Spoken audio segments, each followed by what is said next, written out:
i-refer niyo sa kanya kung gusto niya makipag-usap ng harapan. Kung gusto mo makipag-usap, John Vic Rimulya ng harapan sa taong bayan, bumaba ka dyan sa pwesto at explain mo sa taong bayan na ang amo mong bangag ay hindi bangag at hindi maniniwala ang taong bayan John Vic Rimulya. Kung hindi siya magpapadrug test, kailangan yung magpadrug test, hindi lang ang amo mo kung hindi pati ikaw. Pumuputi na ang buhok mo, wala ka pa rin utak.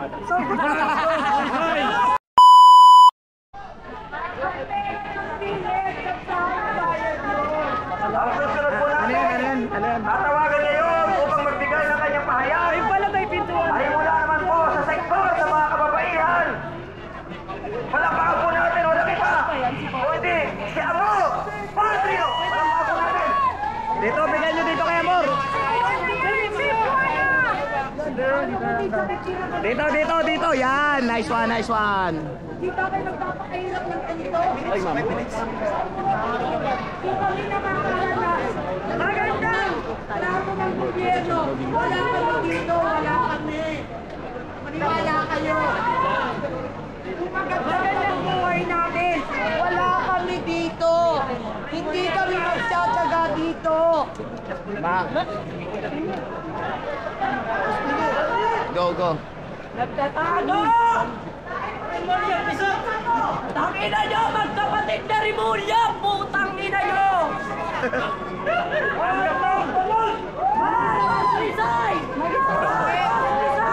Masakit sa damdamin ko. Pag kayo may kamag-anak na may sakit, saan kayo kukuha ng pera?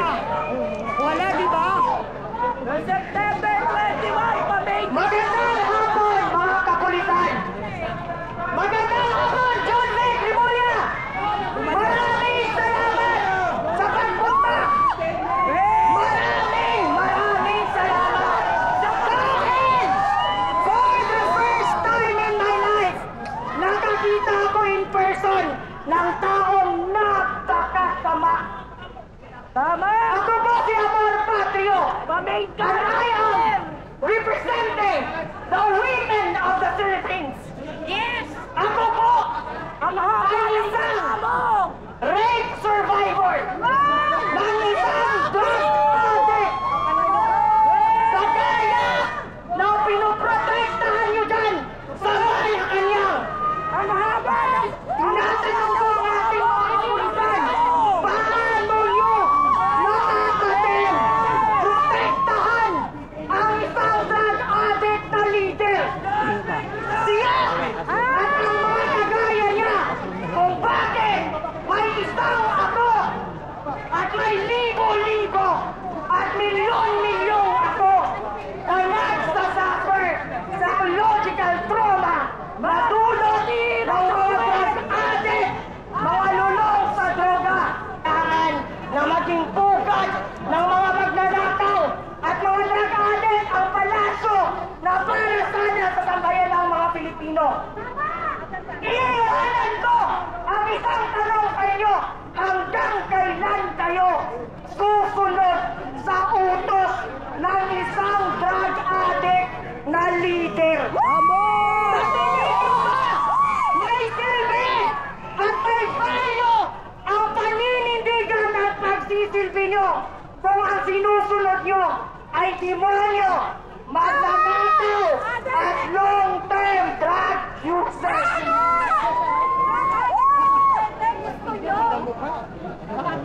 Asahin ang presidente! Ayan ko na!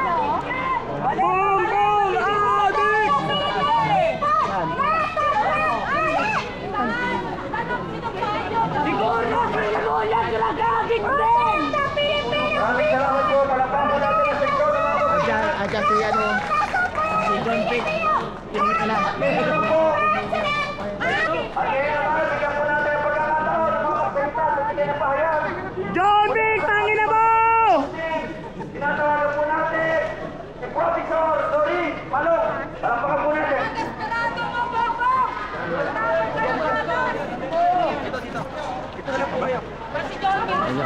Ayan ba? John Vic, lumabas ka dyan! Pumunta ka dito! Kung tatapang ka, tingin ka!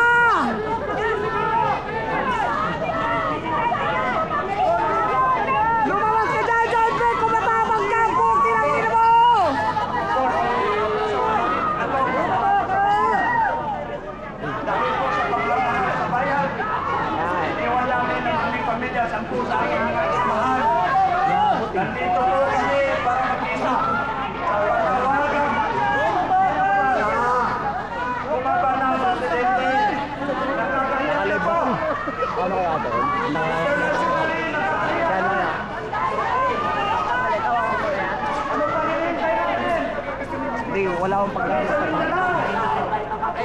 Handa kami!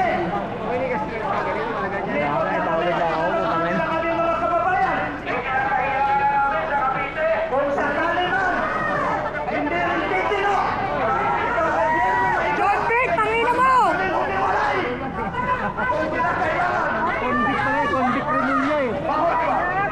Convict Rimulya! Lumabas ka dyan, Convict Rimulya! Giningila ka! Lumabas ka dyan, huwag ka magtago, gago! Mayroon naman formula na pwede tayo mag-iwalay. Hindi naman pwede yan. Pero sana ayusin muna natin ang sistema ng ating gobyerno. Lalo na sa kasalukuyan, nakakaya na po ang sitwasyon natin. Pantangin ninyo! Ang dami na umalis na mga investor mula dito sa Israel. Lumipat! Lumipat sa natin! Sa Davao! Matino ang gobyerno namin doon! Matino ang gobyerno namin sa Mindanao. John Vic, adik! Tingnan mo rin! Ganito ay nakikita sa panawagan na maging matiwasay muli ang ating bansa at maging proud tayong ipangalandakan sa mundo na tayo ay mga Pilipino. Kung tanongin mo, nahihiya sila bilang Pilipino! Dahil sa sitwasyon, Ayaw ako! Secretary John, sumenyas ako sa'yo ng peace. Sinagot mo ako ng peace.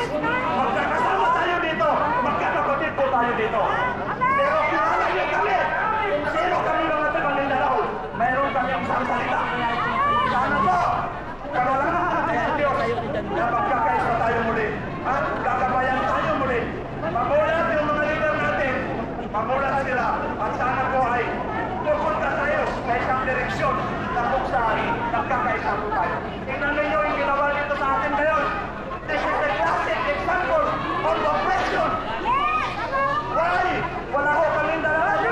Kundi mga dapat lang. Bakit ganito ang balitada? Parang tinulong nyo na rin ang Pangulo ko sa Malacanang. Wala kaming dalaga. Pumunta kami dito peacefully with our loving heart with this country. Ako po, sabihin ko sa inyo, Moro National Liberation Front member ako. Kontakan po ako. Kontakan ako. Tapos na yung away natin. Tapos na yung gera. Ang hangad namin ay kapayapaan. Subalit, paano natin maabot ang kapayapaan kung wala tayong magandang direksyon? Paano tayo magkakaroon ng magandang direksyon kung ang presidente natin may problema? Sumisigaw man ako. Hindi ko ang galit. Nilalabas ko lang ang aking salubin. Sayang naman yung binili ko ng ticket. Ang layo ng basiran, pumunta ako dito. Para ako sa rally na ito. Alam ko, mayroong gantimpala mula sa Diyos na ibibigay sa atin. Kapatid, huwag natin sayangin ang oras natin. Nakakahiya na po ang bansang Pilipinas sa international community. Huwag na tayo magbulang-bulangan. Magpulungan po tayo. Ulit, kami po ay nagpapasalamat sa kawalihan ng pulisya sa pamumuno ng Secretary of the LG, Sir Jordi Rimulya. Salamat kami na kanito man ang ginawa ng gobyerno sa atin. Hindi kayo yun. Kasangkapan lang kayo mga kapatid. Ganito man ang ginawa. Pero tatanggap din sa kulang. Alam ko, tingnan mo mga mukha ng mga pulis natin. Malungkot sila. Malungkot sila. Kasi sila, sa darama din nila, natatamasa din nila kung ano yung sitwasyon natin ngayon mga kapatid. So, yan lang po. Maraming salamat at sa muli nating pagkikita inshallah. Secretary, mabuhay ko kayo. Mabuhay ko ang bansang Pilipinas. Allahu Akbar! Allahu Akbar! Convict! John Vic! Salot! Salamat po. At mula naman sa sektor ng kabataan mula sa Bulacan, tinatawagan po natin si Ginoong Alken Asuncion. Murahin mo ha. Murahin mo ha. Murahin mo ha. Murahin mo ha. Malutong na sila.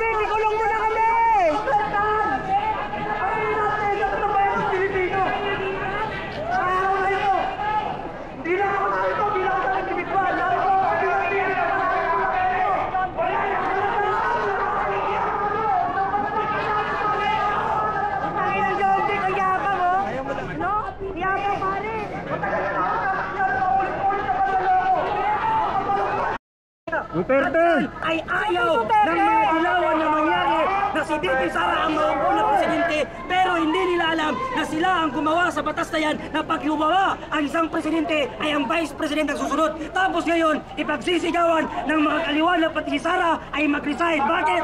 Alam nila na mapuputol ang mga sungay nila pag si VP Sara na upo. Wala ni sana ang pwedeng mangungurako. Tama! Bobo na lang din makakaintindi nun! John D. Cremulya mula sa DILG. Ano yung mensahe niyo sa kanya kung gusto niya makipagtapos ng harapan? Kung gusto mo makipag-usap, John D. Cremulya ng harapan sa taong bayan, bumaba ka dyan sa pwesto at explain mo sa taong bayan na ang amo mong bangag ay hindi bangag at hindi maniniwala ang taong bayan John D. Cremulya. Kung hindi siya magpapadrug test, kailangan yung magpadrug test. Hindi lang ang amo mo kung hindi pati ikaw. Pumuputi na ang buhok mo, wala ka pa rin utak.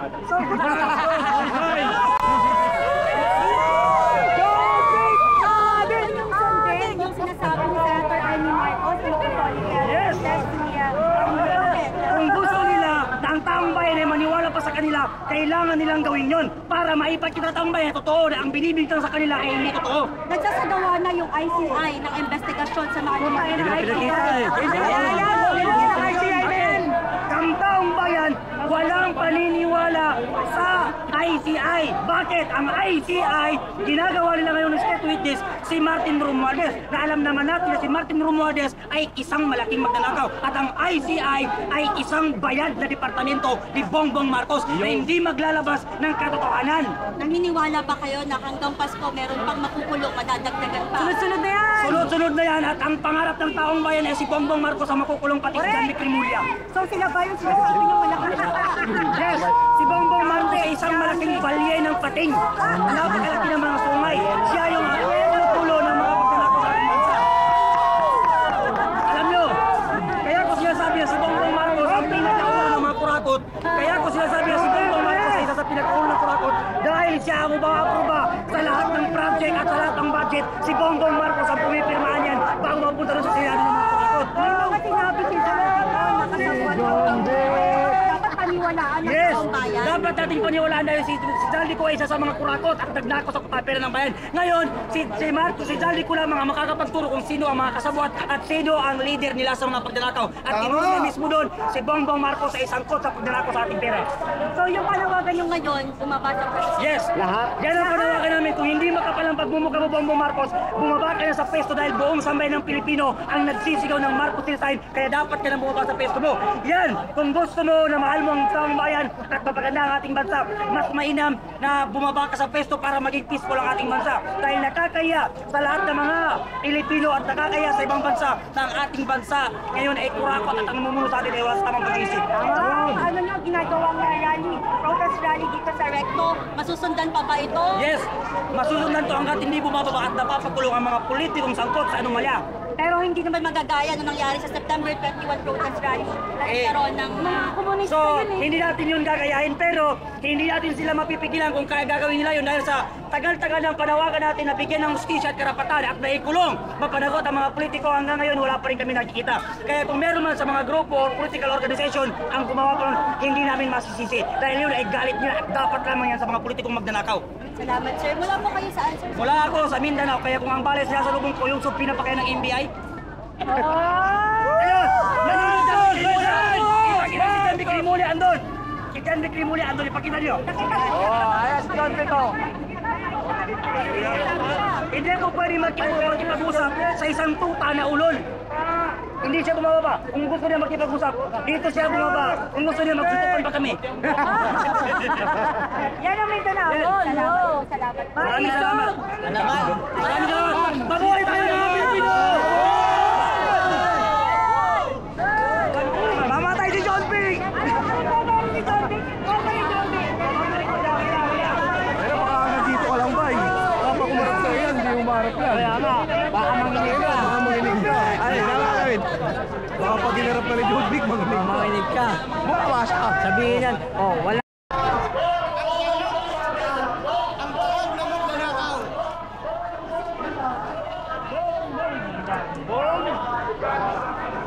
Ito na sila, ito na oh. Ang sinipure na.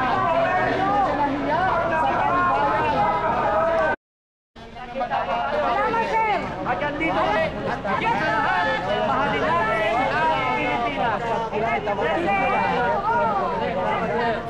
Ayan ang ating mga magigiting ng mga kapulisan.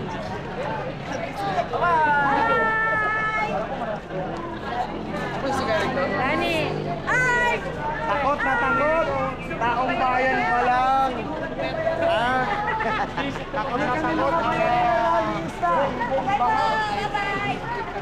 Kawawa na yung ating mga kapulisan. Walang tulog na maayos sa mga kapulisan natin. Kaya Bongbong, mag-resign ka na, kupal ka. Pinangina mo ka.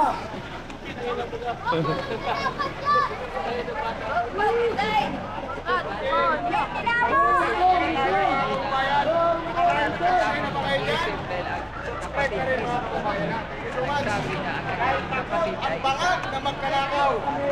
Sinubra ang kanilang barikada. So, nagpa-disperse na po mga kababayan gawa ng pinaikutan na po kami ng mga pulis sa likod, no? Kaya kung hindi pa daw mapapa-disperse baka ano pa daw mangyari, sabi ng organizer natin ngayon. Inuna din po yung tawag dito, Kawitnisan natin. kalagayan ng mga tao siyempre. Kasi kung Hindi po pwedeng basta-basta tayo makipagpagtagulan. Makakapag na yan.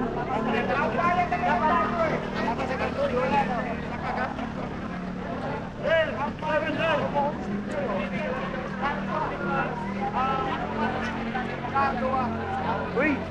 Tay! Advertise. Yan. Natatakot eh. O, takot!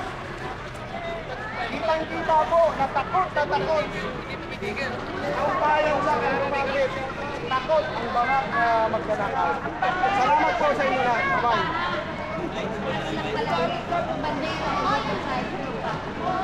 Takot na takot eh.